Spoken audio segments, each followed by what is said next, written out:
సహోదరి సహోదరులారా, మీకు శుభవార్త. 2025 సంవత్సరంలో మొత్తం 365 అంశాలను మీతో పంచుకోబోతున్నాము. జనవరి 1వ తేదీ నుండి ప్రతిరోజు ఒక అంశము మరియు దానికి సంబంధించిన వాక్యమును పంచుకుంటాము. దయచేసి ఆ వాక్యములను వినండి, ధ్యానించండి మరియు ఆశీర్వదించబడండి. దయచేసి సబ్స్క్రైబ్ చేయండి మరియు మీ స్నేహితులతో పంచుకోండి. ధన్యవాదాలు.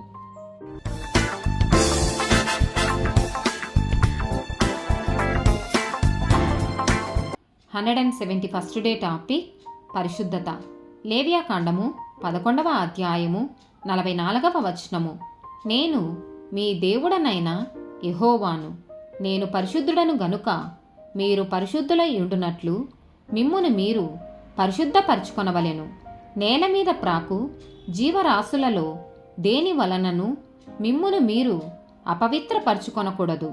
తీతుకు రాసిన పత్రిక 2వ అధ్యాయము 11, 12 వచనాలు.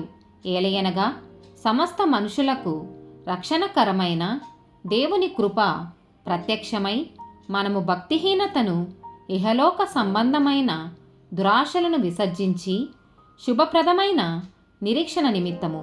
మొదటి పేతురు రాసిన పత్రిక 1వ అధ్యాయము 15, 16 వచనాలు. కాగా మీరు విధేయులగు పిల్లలై మీ పూర్వపు అజ్ఞాన దశలో మీకుండిన ఆశలననుసరించి ప్రవర్తింపక, మిమ్మును పిలిచిన వాడు పరిశుద్ధుడై ఉన్న ప్రకారము మీరును సమస్త ప్రవర్తనయందు పరిశుద్ధులై ఉండుడి. హెబ్రీలకు రాసిన పత్రిక 12వ అధ్యాయము 14వ వచనము. అందరితో సమాధానమును పరిశుద్ధతయు కలిగి ఉండుటకు ప్రయత్నించుడి. పరిశుద్ధత లేకుండా ఎవడును ప్రభువును చూడడు. 2వ కొరింథీయులకు రాసిన పత్రిక 7వ అధ్యాయము 1వ వచనము. ప్రియులారా, మనకు ఈ వాగ్దానములు ఉన్నవి గనుక దేవుని భయముతో పరిశుద్ధతను సంపూర్తి చేసుకొనుచు శరీరమునకును ఆత్మకును కలిగిన సమస్త కల్మషము నుండి మనలను పవిత్రులుగా చేసుకొందము.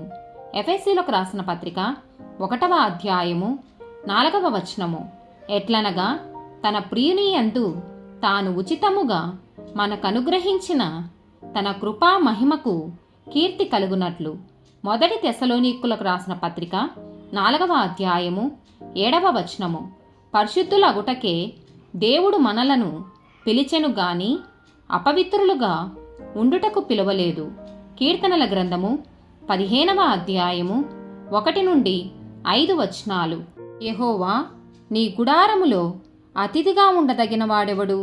నీ పరిశుద్ధ పర్వతము మీద నివసింపదగిన వాడెవడు?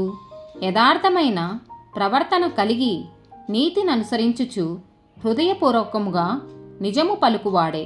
అట్టివాడు నాలుకతో కొండెములాడడు, తన చెలికానికి కీడు చేయడు, తన పొరుగువాని మీద నింద మోపడు.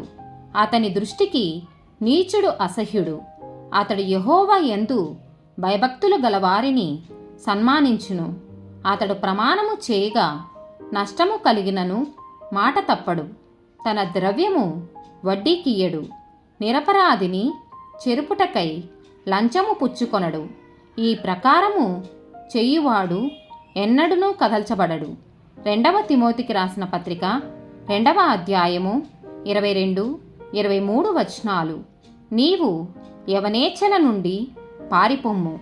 పవిత్ర హృదయులై ప్రభువునకు ప్రార్థన చేయువారితో కూడా నీతిని, విశ్వాసమును, ప్రేమను, సమాధానమును వెంటాడుము. నేర్పులేని మూఢల వితర్కములు జగడములను పుట్టించునని ఎరిగి అట్టి వాటిని విసర్జించుము. ఆమేన్.